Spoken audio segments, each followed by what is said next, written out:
본 방송에서 제공하는 투자 정보는 투자 판단에 대한 조언입니다. 방송에서 제공하는 주식의 가치, 가격 상승 및 가격 하락에 대해서는 방송사에서 보장하지 않습니다. 헤드라인 뉴스입니다. 뉴욕 증시에서 주요 3대 지수가 미국의 세제 개편안 기대에 사상 최고치를 또 경신했습니다. 뉴욕 증권거래소에서 다우존스 지수는 전장보다 0.57% 상승한 24,792.20에 거래를 마쳤고 S&P 500 지수는 0.54% 오른 2,690.16에 기술주 중심의 나스닥 지수는 0.84% 높은 6,994.76에 장을 마감했습니다. 12월 미국 주택 건축업체들의 신뢰도는 18년 내 최고치를 보였습니다. 전미주택건설업협회 웰스파고에 따르면 12월 주택시장 지수는 69에서 74로 올랐습니다. 이는 지난 1999년 이후 최고치입니다. 월스트리트저널이 조사한 애널리스트들의 조사치는 70이었습니다.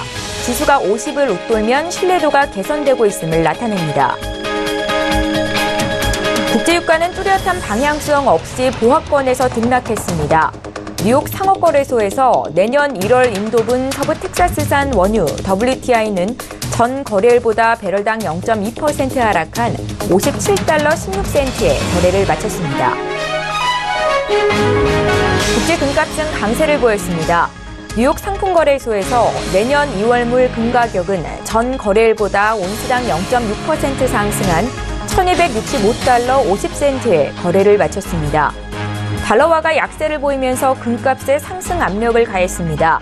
다만 위험자산인 주식이 강세를 보인 탓에 안전자산인 금 가격의 상승폭은 제한됐습니다.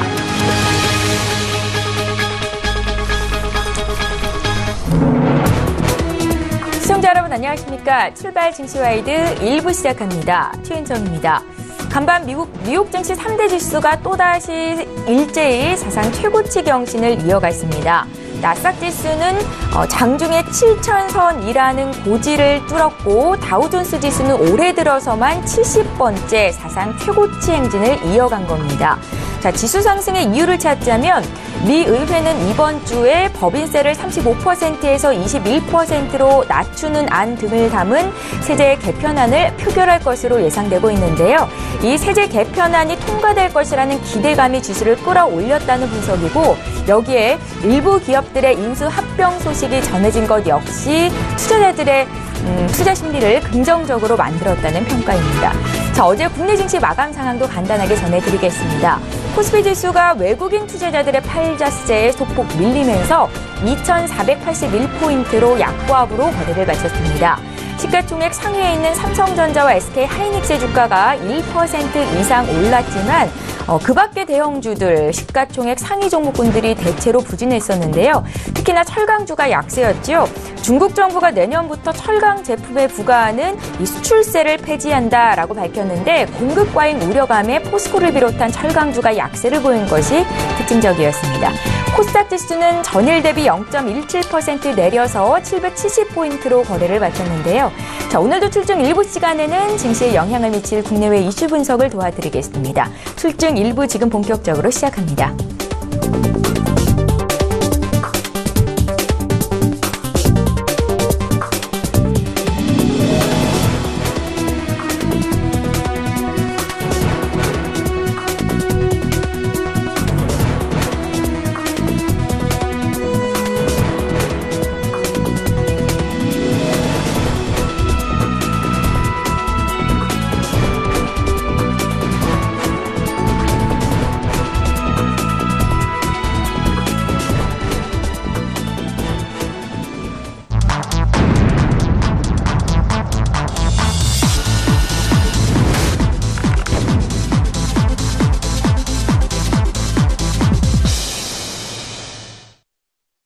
예, 시장의 중심이 되는 이슈 분석해드리는 시간입니다. 글로벌 시시각각 시간이고요. 오늘은 신한금융투자의 곽상준 부지점장 화상으로 연결해서 자세한 이야기 듣겠습니다. 안녕하세요. 네, 안녕하십니까. 박선준입니다. 예, 반갑습니다.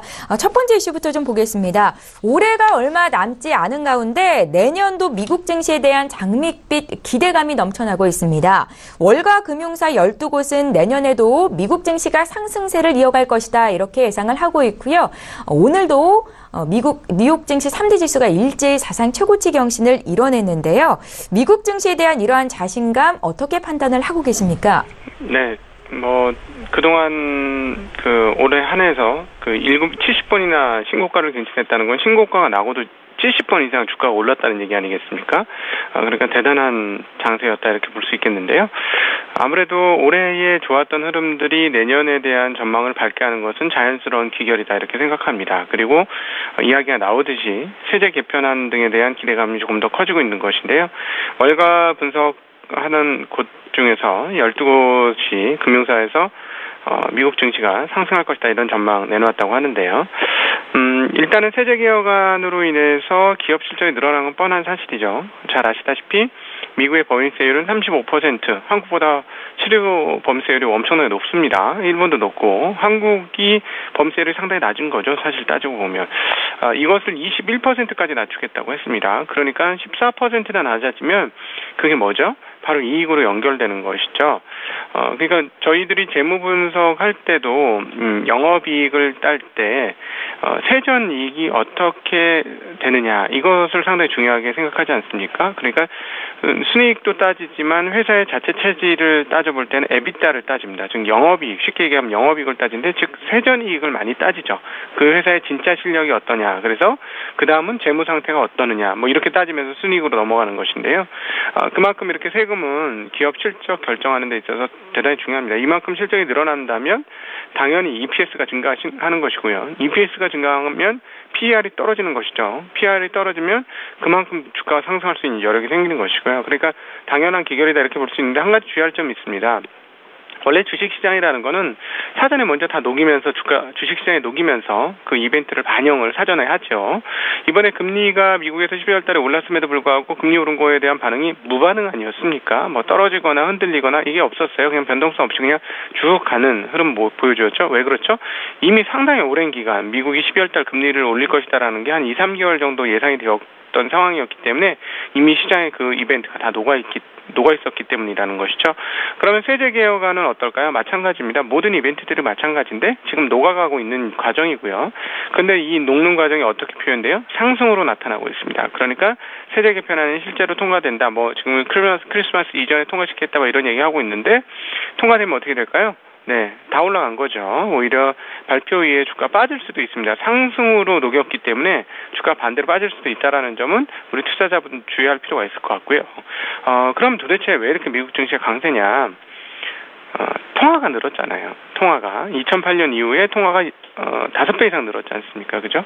그러니까 통화 가치가 5배 정도 떨어져도 무방한 게 산술적으로 맞는 얘기가 되겠죠. 물론 그 과정에서 2008년도 리먼 사태에서 없어졌던 부동산 자산 가격의 어떤 블랙홀 이런 데에 들어가는 돈들도 있었기 때문에 통화량이 늘었다고 그대로 모든 것이 인플레이션 반영되는 건 아닙니다만 어쨌든 통화 가치는 하락이 되어야 되는 것이죠. 그런데 옐런 의장이 얘기했던 것처럼 이렇게 통화량이 늘으면 당연히 경기 성장률도 올라가고 소위 말해서 통화의 인플레이션, 즉 통화 가치의 하락이 이루어진다면 실물 경기 성장률도 올라오고 또한 물가도 올라오고 자산 가격도 올라오고 하는 것이 정상인데 물가는 안 올라오잖아요.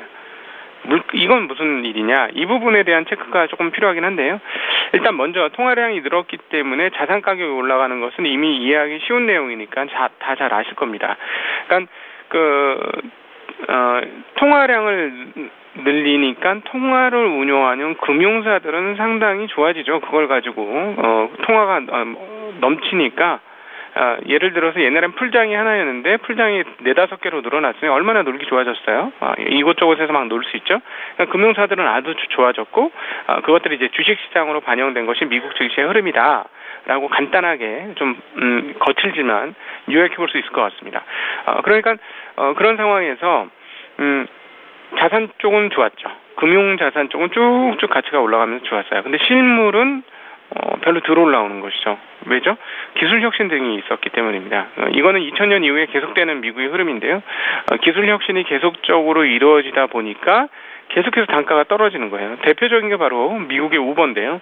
우버가 진입되고 나서부터 미국은 캘리포니아주 같은 경우는 아예 택시가 없어졌어요. 멸종됐죠, 택시가. 택시가 멸종되는 상황이 벌어졌어요. 즉, 우버 혁명에 의해서 택시가 없어졌는데 왜 없어졌겠어요?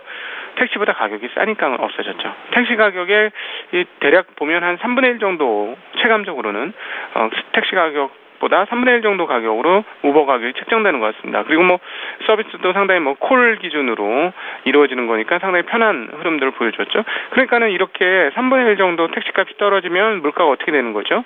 물가가 떨어지는 요소가 있는 거죠. 통화량은 늘었지만 물가가 떨어지는 요소가 있는 거예요. 그런 상황인 겁니다. 그러니까 이런 기술혁명 등이 물가는 떨어뜨렸어요. 그럼 물가가 떨어뜨리면 뭐가 안 올라올까요? 임금이 잘 안 올라오죠. 임금이. 그러니까 실물 밑단의 미국 근로자들의 생활은 그다지 썩 나아지진 않은 거죠. 금융계 종사자들은 조금 다를 수 있겠습니다만 일반적으로 일하는 사람들은 물가가 올라오지 않으니까 임금도 안 올라오는 그런 상황들. 그러니까 자산 가격은 앙등하고. 자산 가격이 앙등하니까 주식 가격만 오르는 게 아니죠. 미국 기준으로는 부동산 가격도 상승을 하는 것입니다. 그러다 보니까 미국의 경제 기전은 어떨까요? 강하지 않죠. 미국 경제 기전은 강하지 않습니다. 물론 경기가 회복되고 올라오는 거 맞고요. 그다음에 고용도 지금 우리 실업수당 신청 건수에서도 확인되고 실제 미국의 상황도 가서 보면 고용이 상당히 괜찮습니다. 그래서 고용이 올라오기 때문에 경제가 전반적으로 상승하는 건 맞는데 문제는 뭐냐면 자산 가격의 양도가 훨씬 더 빠르게 일어났죠. 70%나 신고가 내지 않습니까? 그러니까 그 자산 가격 상승 부분과 실물 경제 부분의 간극이 생겼어요. 미국은. 이게 오히려 경제 불안정의 요인이 될 수 있습니다. 바로 이런 것들을 근거로 트럼프가 당선된 거 아니겠습니까? 그러니까 이 부분들을 재정적으로 어떻게 잘 헤쳐나가는지가 롱런을 하면서 장기적으로 쭉 미국 시장이 상승할 것인지 여부를 결정짓는 아주 중요한 요소가 될 것 같습니다. 그러나 현재 상황으로는 좀 어려울 것으로 보여지고요. 쉽지 않을 것이다 보여져요. 트리클 다운 지금 하려고 하는 거잖아요. 일부는 이루어지고는 있습니다. 그러나 이것들이 온전하게 다 제대로 이루어지지 않아서 밸런스가 계속 어그러진 상태에서 계속 가다 보면 자산시장만 거품이 갔다가 오히려 빠지는 그런 상황이 올 수 있죠. 2007년도의 재판까지는 아니겠습니다만 그와 유사한 시장 흐름들이 미래에는 이루어질 수 있다는 측면에서 올라가는 과정에서는 즐겁지만 올라가는 과정에서 즐겁기만 해야지 취하면 안 된다는 것을 우리가 미국 시장의 흐름을 보면서 다시 한번 생각해야 되는 포인트입니다. 최근에 산타 랠리를 보이고 있는 뉴욕 증시 내년도에도 이 같은 장밋빛 상승세가 이어질 수 있을지에 대한 의견을 먼저 여쭤봤습니다. 이제 두 번째 이슈로 좀 넘어가 보겠습니다. 중국의 2018년 경제 정책을 세우는 중앙경제공작회의가 어제 열렸습니다. 어떤 내용들이 나오게 될지 주목해 볼 만한 내용 어떤 것들이 있을까요? 네, 시진핑 2기의 첫 번째 공작회의인데요. 이번에 아시다시피 당대회 때 대거 사람들이 많이 바뀌었지 않습니까? 중앙위원들이. 그래서 여기에 따라서 이번 회의를 통해서 미국의 신경제 정책이 어떻게 될지를 한번 대체적으로 읽어낼 수 있을 것이라 보여지는데요. 지난 8일 정치국 회의에서 있었던 의제들이 좀 더 구체화되지 않을까 이렇게 보여집니다. 정책 기준은 뭐냐면 온중 구진입니다. 내용을 따져보면 안정 속에서 발전을 하겠다라는 것이고요. 작년도도 그랬고 2013년 이래 2016년까지 지난 4년간 온중구진의 흐름들은 계속해서 보여주었어요. 그 다음이 좀 달라지는데요. 2013년에는 정치개혁, 그 다음에 14년에는 구조개혁, 15년은 구조조정, 그리고 16년은 공급 측 개혁이었어요. 근데 지금 17년은 리스크 관리가 되어질 것이다라고 예상을 하고 있습니다. 어쨌든 앞선 해들에서 이루어진 일들이 계속 진행되어질 것으로 보여지는데요. 공급 측 개혁과 금융 리스크 방지, 그리고 환경 오염 규제 강화, 민생 개선, 이것이 주요 포인트가 될 것이다 이렇게 보여집니다. 여기서 우리가 읽을 수 있는 부분들이 있는데요.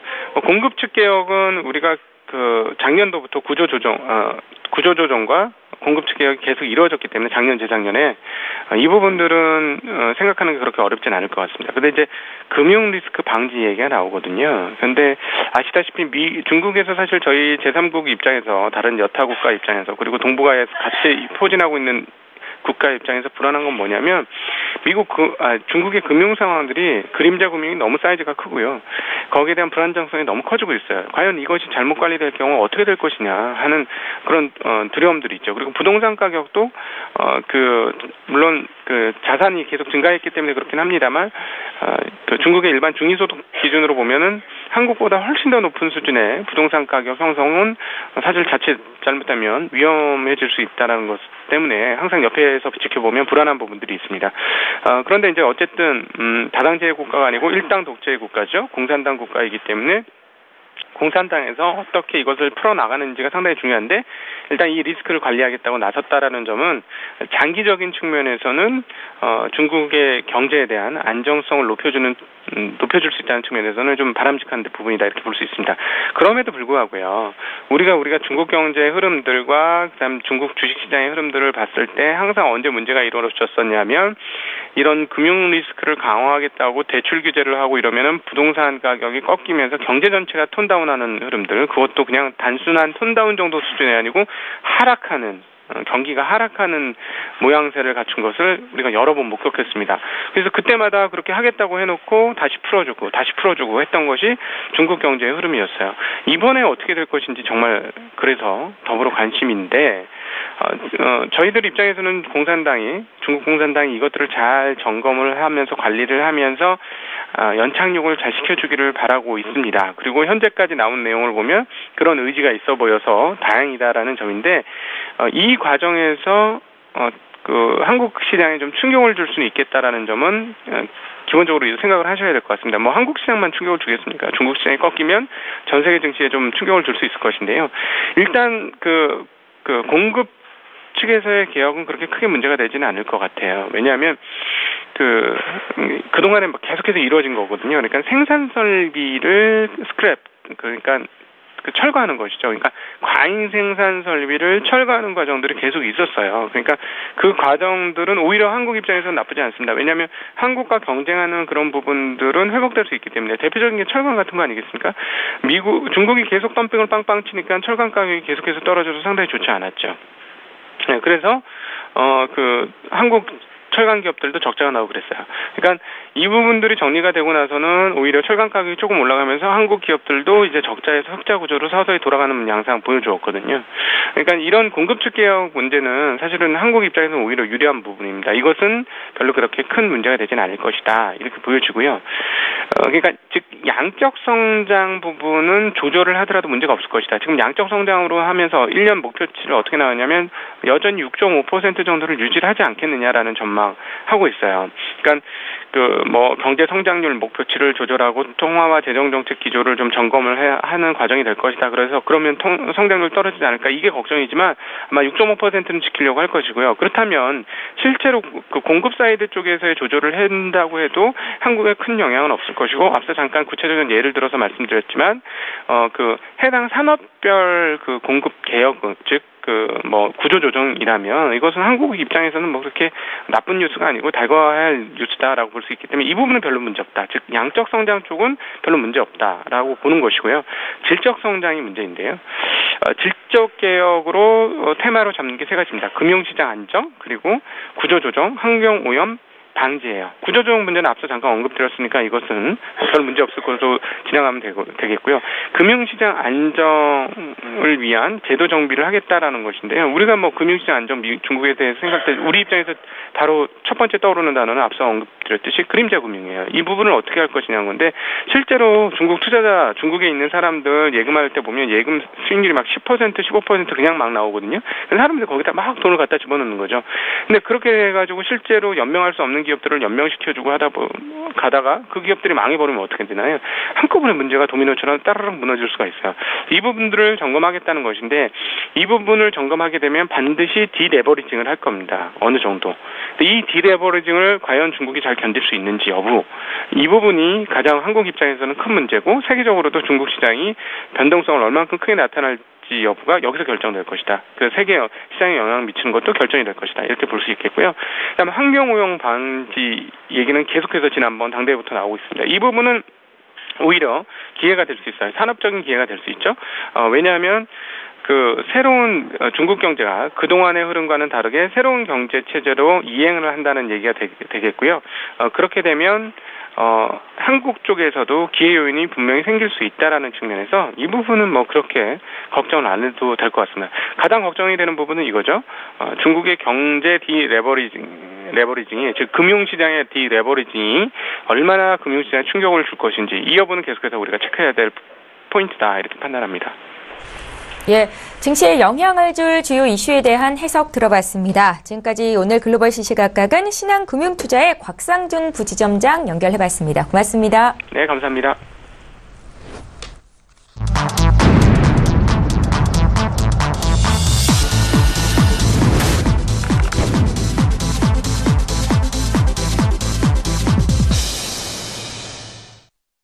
예, 이번에는 국내 시장 쟁점을 보다 구체적으로 분석해 볼 거고요. 오늘 라이브 이슈타임은 SK증권 영업부 PIB 센터의 이재강 이사 화상으로 만나보겠습니다. 안녕하세요, 이사님. 네, 안녕하십니까. 예, 반갑습니다. 올 한해 자동차 업계를 휩쓴 가장 큰 이슈는 아마도 중국의 사드 보복이 아닐까라는 생각이 듭니다. 자, 이런 가운데 문재인 대통령의 중국 공장 방문과 여기에 정부의 적극적인 지원으로 최근 자동차 업계 반전의 분위기가 나타나고 있는데요. 이번 한중 정상회담을 계기로 맥을 못 추던 자동차 업계의 긍정적인 분위기를 좀 기대해 볼 수 있을지 이사님의 의견 들어볼게요. 네. 대국 같지 않은 중국의 어떤 일방적인 반한 감정 그리고 사드 보복 조치로 인해서 국내 기업들이 굉장히 큰 어려움을 현재도 겪고 있고 그리고 그것이 해결될 실마리를 풀 수 있느냐의 여부가 이번 한중 정상회담의 키포인트였죠. 결국 다소 논란의 여지는 있었습니다만 한중 정상회담을 무사히 마치고 귀국을 하셨습니다. 과연 정치적으로 본다면 다소 그 예우에 좀 소홀하지 않았지 않느냐 하는 일부 논란을 불식하고 과연 경제적인 실익을 얻을 수 있느냐 이것이 아주 키포인트가 아닌가 생각이 듭니다. 문 대통령이 사드 피해를 본 그 큰 축, 두 개의 축 중에서 하나의 축이었죠. 그 자동차 업계의 이 현안에 대해서 깊은 관심을 표명하면서 충칭에 있는 현대자동차 공장을 직접 방문하는 그런 모습을 보였습니다. 그래서 과연 이 현대자동차의 문재인 대통령의 방문을 계기로 해서 과연 새로운 사드 보복이라든지 그리고 이 자동차의 판매 수 급감이 해결될 실마리를 풀 수 있느냐 이것이 아주 최대 관건입니다. 현 일부 말씀드린 바와 같이 일부 굴욕적인 방중 외교가 아니냐 하는 의견에도 불구하고 실질적으로 경제 이익을 얻는다면 이것은 묻혀버릴 가능성이 굉장히 크지 않을까 이렇게 생각이 듭니다.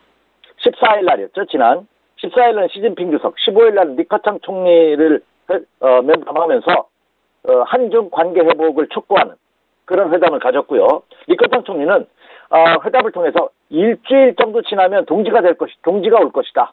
그리고 한중 관계의 봄난을 기대할 만하다 하는 화답을 함으로써 과거와는 다른, 그러니까 다시 말해서 한중 회복의 가능성을 언급했다는데 다소 의미가 있지 않나 생각이 됩니다.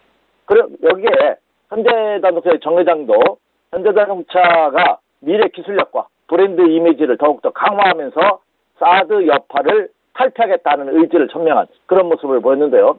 과연 현대자동차가 사드 보복 이후에 급감했던 30%에 달하는 판매 감소를 어느 정도 회복할 수 있을 것이며 그 회복 기간이 어느 정도 단축시킬 수 있느냐 하는 문제를 안고 있지 않나 생각이 됩니다. 이것은 빠르면 내년 상반기, 내년 1, 4분기 정도면 어느 정도 윤곽이 나타날 가능성이 굉장히 높지 않을까 이렇게 예상이 되는데요. 특히 내년 연초에 있을 그 최대의 명절 중에 하나죠. 설 연휴를 전후로 해서 과연 현대차의 판매량이 회복될 수 있느냐 여부가 판가름될 가능성이 높다. 그래 된다면 본격적인 사드 한중 관계 회복의 어떤 전환점이 될 가능성이 높지 않나 이렇게 예상이 됩니다. 예, 두 번째 이슈도 보겠습니다. 내년도 반도체 업황을 두고 글로벌 투자 은행들의 의견이 엇갈리고 있습니다. 모건 스탠리가 반도체 비관론을 냈었죠. 여기에 맞서서 골드만삭스와 노무라는 반도체 호황이 내년에도 지속될 것이다 라고 전망을 했는데요. 내년도 국내 반도체 영업이익 60 6조 시대라는 전망도 나오고 있는 가운데 이사님의 의견은 어떠신지 어떤 관점을 가지고 반도체 투자를 하는 게 좋은지 좀 봐주십시오. 네, 저는 결론부터 말씀드리자면 반도체 업황의 호조는 이어질 가능성이 높다 이렇게 판단이 됩니다. 물론 최근 들어서 국내 증권사를 중심으로 해서 그리고 일부 외국계 증권사, 금융권에서도 긍정적인 애널리스트들의 리포트가 계속해서 나오고 있습니다. 그래서 지난 연말에 나왔던 모건 스탠리 2018년도 반도체 시장의 위축 가능성은 기후가 될 가능성이 높지 않을까 생각이 됩니다. 그것을 반증이라고 하듯이 국내 반도체를 대표하는 삼성전자가 세계적인 기업이죠. 지난해 11월 초, 11월 1일이었습니다. 287만 5천 원을 고점으로 해서 250만 원대까지 한 달 반 동안 크게 하락하는 그런 모습을 보였죠. 제가 이 시간을 통해서도 삼성전자가 250만 원대 정도라면 반등거리다 하는 말씀을 드렸는데 250만 원을 찍고 반등에 성공하는 그런 모습을 현재 보여주고 있습니다. 결론적으로 말씀드려서 이 지난해 연말에 발표했던 모건 스탠리 리포트는 말씀드린 대로 너무 성급한 판단했을 가능성이 굉장히 크지 않을까. 좀 잠시 후면 아마 어떤 자기들 실수를 만회하기 위한 어떤 새로운 리포트가 나올 가능성이 높지 않나 이렇게 생각이 됩니다. 그래서 일부 반도체 애널리스트들의 의견을 따르면 반도체가 본격적인 슈퍼 사이클에 진입했다 하는 의견으로 나오고 있습니다. 그 얘기는 뭐냐면 이 반도체의 상승이 한두 달, 1, 2년으로 그칠 가능성보다는 오히려 지속적으로 더 이어질 가능성이 있다. 최소한 내년 후년까지는 상승 사이클이 이어질 가능성이 높다는 전망 보고서를 내고 있다는 거죠. 그래서 이 반도체 그 고점 논란에 주역했던 모건 스탠리 리포트를 불식시키는 그런 전망이 계속해서 나오고 있다는 겁니다. 국내 증권사들의 반도체 애널리스트들의 그 전망에 따르면 삼성전자가 내년도에 44조 150억 원 영업이익이 SK 하이닉스가 19조 5,250억 원의 영업이익을 전망하고 있습니다. 그럼 두 회사를 합치면 60조 원이 넘어서는 엄청나죠? 그래서 60조 원을 상회하는 영업이익을 도달할 수 있을 것이다. 그리고 이렇게 된다면 삼성전자 SK 하이닉스의 주가는 여기서 한 단계 레벨업은 잠양한 것이 아니냐 하는 의견을 내놓고 있습니다. 60조 원이라는 것은요. 내년도 우리나라 국가 예산이 428조입니다. 그 60조 원이라는 것은 거의 7분의 1을 넘어서는 어마어마한 이익이죠. 이렇게 된다면 국내 반도체뿐만 아니라 IT 업종 간에도 이 호조세가, 이 영향력이 더 확산될 가능성이 굉장히 크지 않을까. 이렇게 된다면 모건 스탠리 리포트는 굉장히 담도 뭔가 미스테이크가 있은 그런 모습이 아닌가 이렇게 예상이 됩니다. 그래서 저도 반도체 업황의 호조는 내년도에도 충분히 가능성이 있고 주가도 오히려 지금이 매수할 수 있는 기회가 될 가능성이 높지 않을까 이렇게 예상이 됩니다. 예, 이어서 오늘장 투자 전략 여쭤볼 텐데 올해 오늘을 포함해서 7거래일 정도가 남아있고요. 대응 전략 짜주십시오. 네, 단지 투자들이 굉장히 궁금하신 사항입니다. 근데 제가 이 시간을 통해서도 여러 차례 강조드린 바와 같이 저는 상승장이라고 본다면 이렇게 발빠른 투자보다는 좀 더 여유 있는 느긋한 투자 전략을 여러분에게 계속 말씀드리고 있습니다. 오늘도 마찬가지입니다. 이미 앞서서 이 방송을 계속해서 시청하신 분들이라면 아시겠지만 저는 이 기존 아직 꺼지지 않았다 이렇게 말씀을 드립니다. 오늘도 마찬가지죠. 상승 기조가 유지되고 있기 때문에 보유주 계속해서 홀딩, 여유 자금이 있으시다면 추가 매수도 가능할 것으로 이렇게 생각이 됩니다. 오늘 새벽에 끝난 뉴욕 증시의 모습을 보면서 여러분들 다시 또 이런 생각하실 겁니다. 디커플링이 또 시작됐다. 그러니까 미국을 포함한 선진국 증시는 여전히 호황을 보이고 있는데 우리나라 증시는 여전히 죽을 쓰고 있는 듯한 그런 모습을 보여주면서 국내 주시장 뭔가 부족한 느낌을 여러분들 확실히 받고 계시지 않나 생각이 됩니다. 오늘 새벽에 끝난 뉴욕 증시 다시 한번 사상 최고치입니다. 올 들어 70번에 걸친 사상 최고치를 보임으로써 미 증시 사상 최고의 최고치 갱신률을 보이는 그런 모습을 보였고요. 나스닥 시장도 장중에 7,000포인트 가보지 않은 길을 가고 있습니다. 장중에 사상 최고치 7,000포인트를 돌파하는 초고공행진입니다. 미국 시장이 이렇게 고공행진을 펼칠 수 있었던 것은 역시 세제 개편의 덕분이 굉장히 크죠.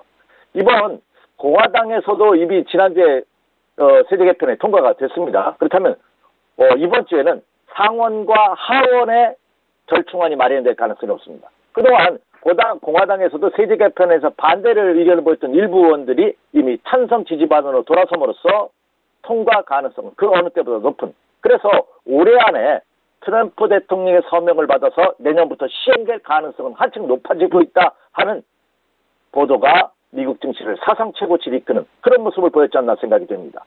미국 증시의 모습에서 왜 법인세, 이번에 세제 개편의 주 요인이 법인세 인하거든요. 법인세가 기존의 35%에서 21%까지 인하한다는 겁니다. 법인세 인하가 무슨 효과를 주냐면 법인세는 PER이라고 하죠. 주가 수익 비율을 개선하는 효과가 있습니다. 그렇게 된다면 미국 시장도 모두 언급해드린 바와 같이 70번째, 70번에 걸친 사상 최고치 행진을 보임으로써 고점 논란이 재현되고 있습니다. 이 고점 논란을 불식시킬 수 있는 자극 요소다 하는 얘기죠. 이 퍼가 개선이 된다면 현재 기업들이 추가 상승 가능성이 있는, 다시 말해서 내년도, 명년도에도 기업 수익이 더 나아질 가능성이 높다 하는 원동력이 되기 때문에 이 세제 개편안이 미국 증시를 사상 최고치로 끌어올리는 원동력이 되고 있다는 거죠.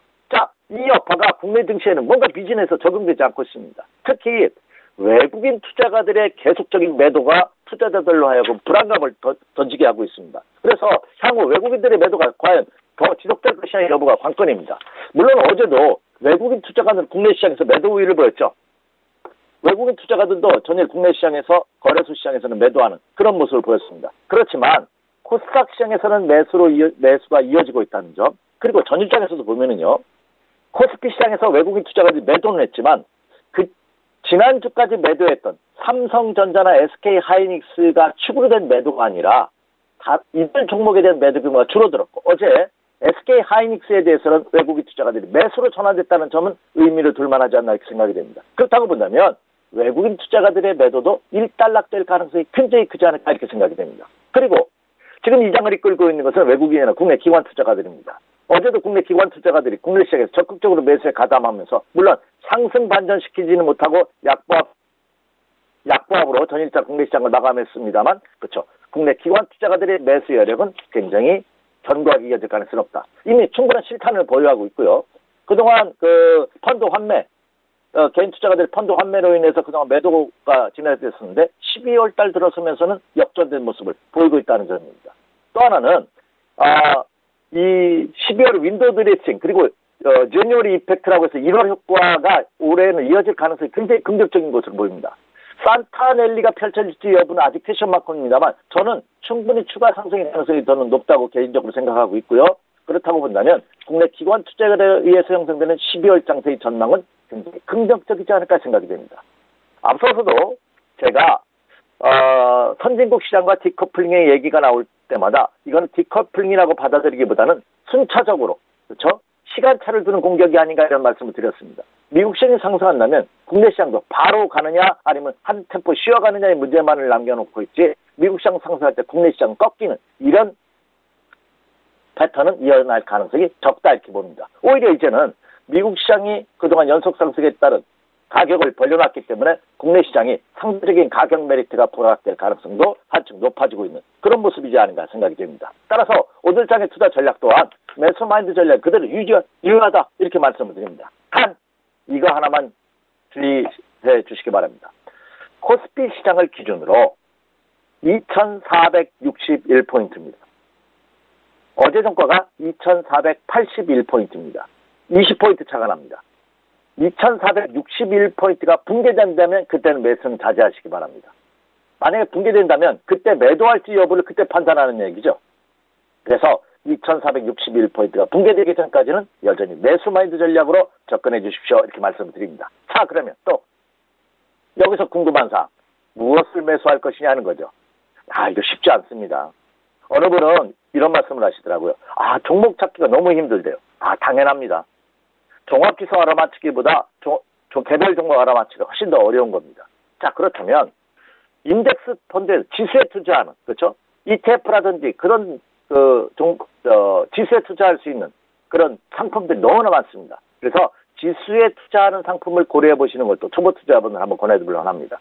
그리고 종목 선정에 있어서도 종합 지수가 움직인다면 역시 축은 대형주가 될 가능성이 높습니다. 개별 종목 중에서도 역시 실적 호전이 예상되고 있는 종목군들에 투자할 필요가 있지 않나 생각이 됩니다. 자, 2018년도 이제 애널리스트들이 리포트들이 계속해서 나오고 있습니다.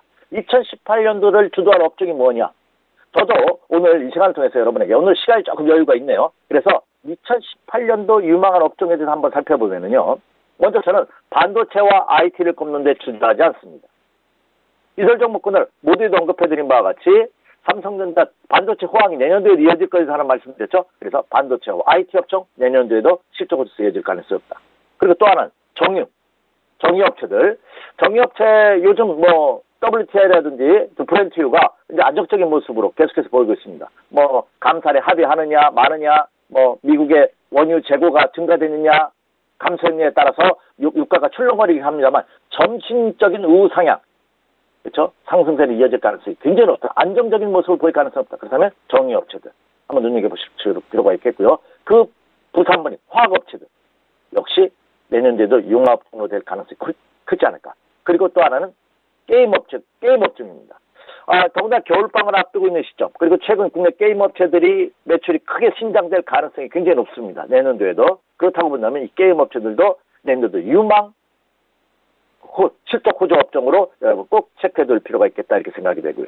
자, 그리고 또 하나는 약간 도깨비 같은 주식이긴 합니다만 한번 상승대에 접어들었다 하면 6개월에서 1년 동안 상승한다 하는 말씀드렸던 제약과 바이오 업종들 역시 하나의 테마주로 여러분 같이 보셔도 되지 않을까 이렇게 생각이 됩니다. 따라서 이들 종목군들이 내년도 유망 종목이고요. 또 하나는 내년도 핵심 킥포인트가 금리 인상입니다. 이미 미국이 FOMC 회의에서 금리 인상을 단행을 했습니다. 우리나라도 6년 5개월 만에 금리 인상을 단행을 했죠. 미국도 단행을 했고요. 그리고 그 다음 날 중국도 이미 단행을 했습니다. 내일 일본 BOJ에서 일본은행에서 통화정책회의를 하면서 일본이 과연 금리를 인상할 것이냐의 여부 판가름 나죠. 역시 금리를 인상하지 못한다 하더라도 이번에 통계를 내리선다 하더라도 역시 내년에는 충분히 인상 가능성이 있는. 그래서 금리 인상과 관련된 업종들도 여전히 하나의 테마 종목입니다. 그 금리 인상의 최대 수혜주는 역시 은행이죠. 은행과 보험사들. 역시 이들 종목군들도 계속해서 관심을 가져볼 필요도 있지 않나 생각이 됩니다. 전반적으로 본다면 대부분의 업종들이 레벨업되는 과정을 보일 가능성이 굉장히 큽니다. 다만 최근 들어서 일부 종목군들로는 급등락하는 모습을 많이 보여주고 있고 특히 투자자들을 괴롭게 하는 것이 요즘 대규모 유상증자입니다. 지난주에 삼성중공업의 유상증자 발표 이후에 그렇죠? 지지난주죠? 갖고 계신 투자자들이 엄청난 고통을 받았습니다. 그리고 지난 주말에는 미래에셋증권이 또 유상증자 발표함으로써 어제 미래에셋증권이 크게 하락하는 그런 모습을 보였습니다. 이 유상증자 발표는 좀 더 어떤 새로운 방법이 필요하지 않을까 하는 생각도 해보는데 어쨌든 이 유상증자와 관련된 종목군들에 대해서는 투자를 좀 더 신중하게 할 필요가 있지 않나 이렇게 생각이 되고 있거든요. 그래서 그것을 제외한다면 전반적인 레벨업 과정이 이어질 가능성이 굉장히 크지 않을까. 그래서 투자자들께서도 지금은 현금을 보유하기보다는 주식을 계속해서 늘려서 보유하는 주식 편입 비중을 높여가는 그런 매매 전략으로 오늘 장도 임해 주십시오. 이렇게 말씀을 드립니다. 이상입니다. 예, 경제 이슈 분석하고 구체적인 투자 전략까지 짜봤습니다. 지금까지 SK증권 영업부 PIB센터의 이재강 이사와 함께했습니다. 말씀 잘 들었습니다. 네, 감사합니다.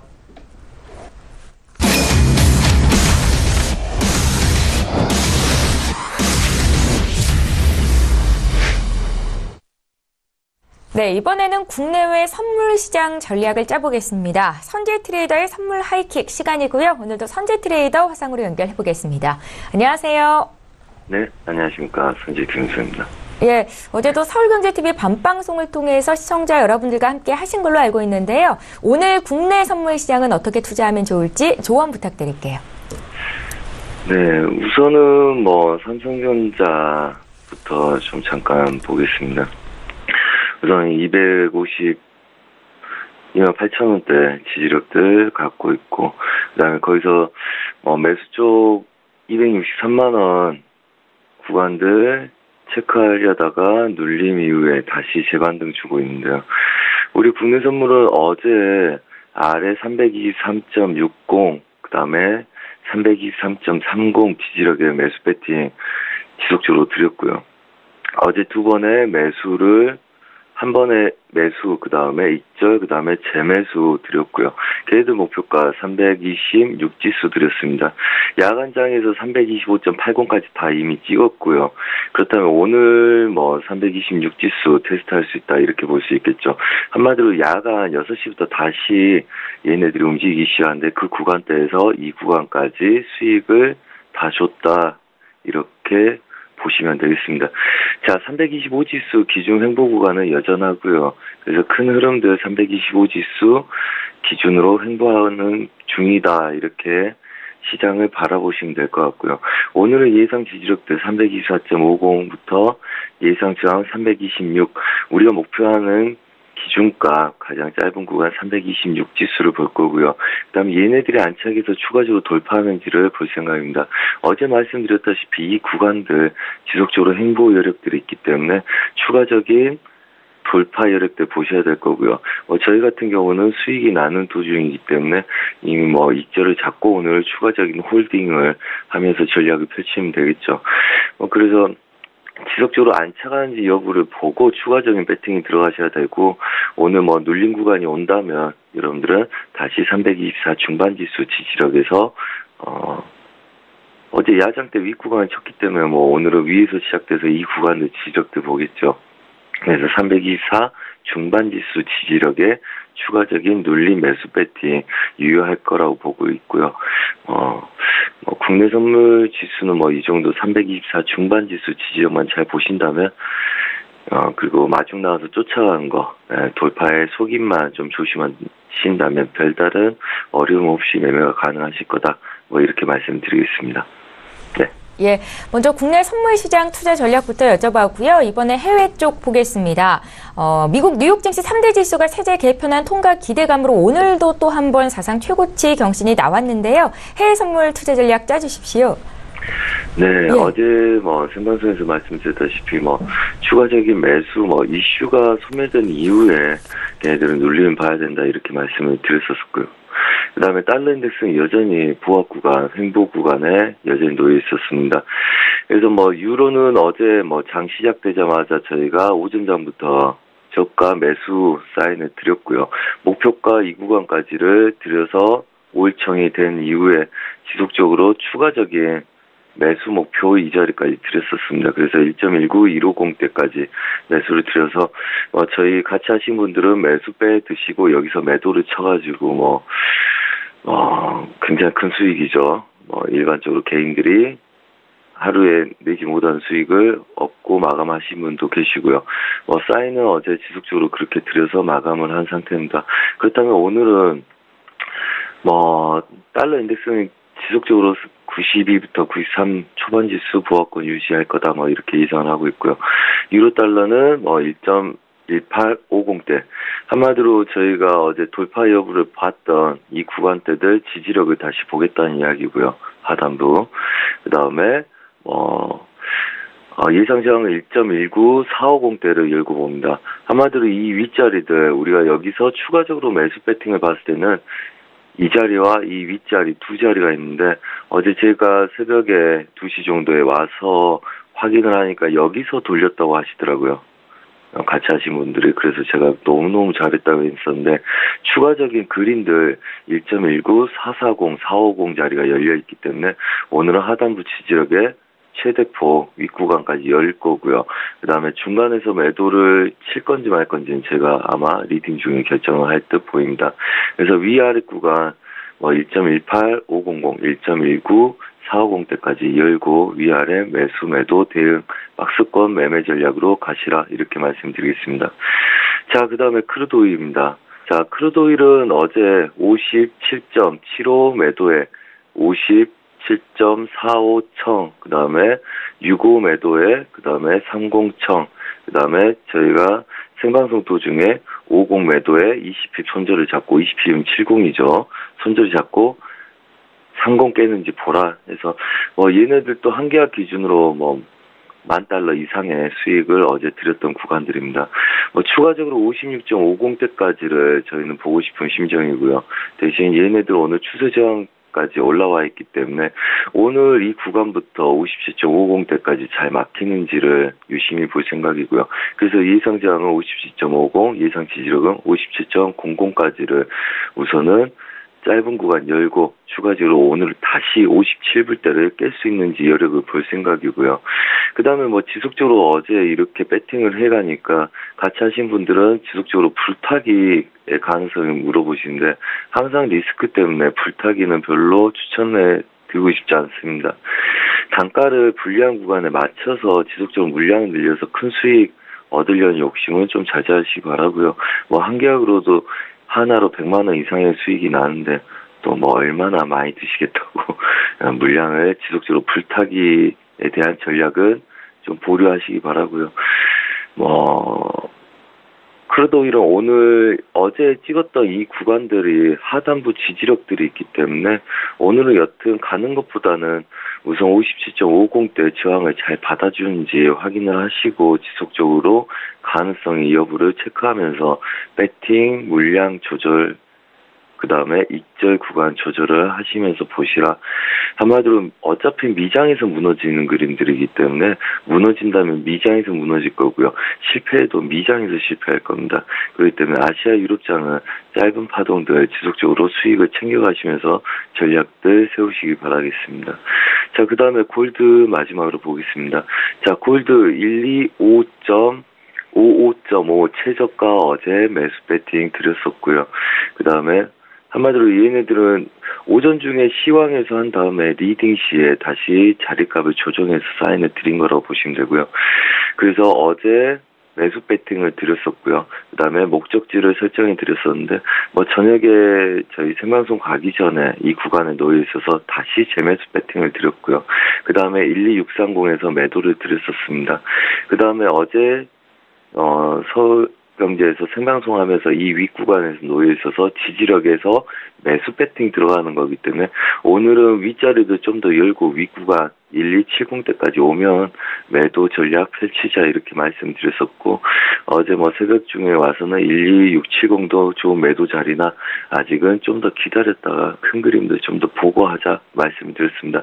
그래서 예상 지지력은 1261.0 그다음에 예상 저항은 1270.0 한마디로 아래 하단부 여력들을 다시 중간까지 열어놓고 눌림에서 매수 배팅 대기를 하겠다는 거죠. 그 다음에 상단부는 윗구간까지 열고요.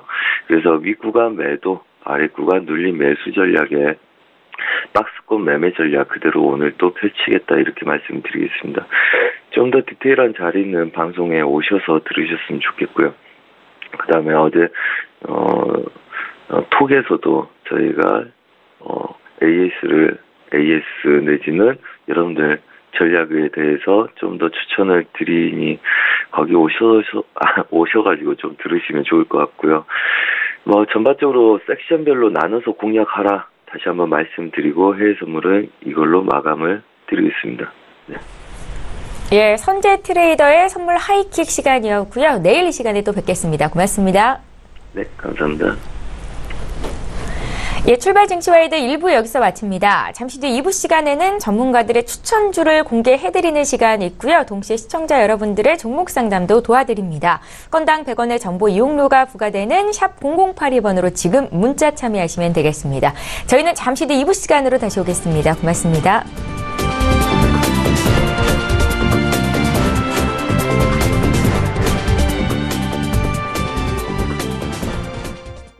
본 방송에서 제공하는 투자 정보는 투자 판단에 대한 조언입니다. 방송에서 제공하는 주식의 가치, 가격 상승 및 가격 하락에 대해서는 방송사에서 보장하지 않습니다.